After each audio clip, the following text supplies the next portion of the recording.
Ay ano, magsaing ka na. Wala tayong bigas. 1 linggo na tayong walang inakain. Walang bigas. Matungtok kang magsaing ang buhangin.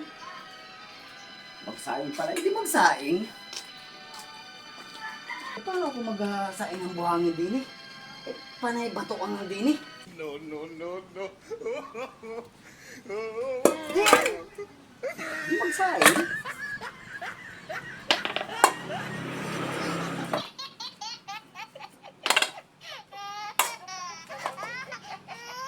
Mahal, kain na tayo. Luto na, mahal. Mahal, anong sarap rin ng niluto mo? Oh, syempre, mahal. Oh, ito na, mahal. Sana all ligtas. Eh, bakit yan ay bato? Sabi ko man buhangin.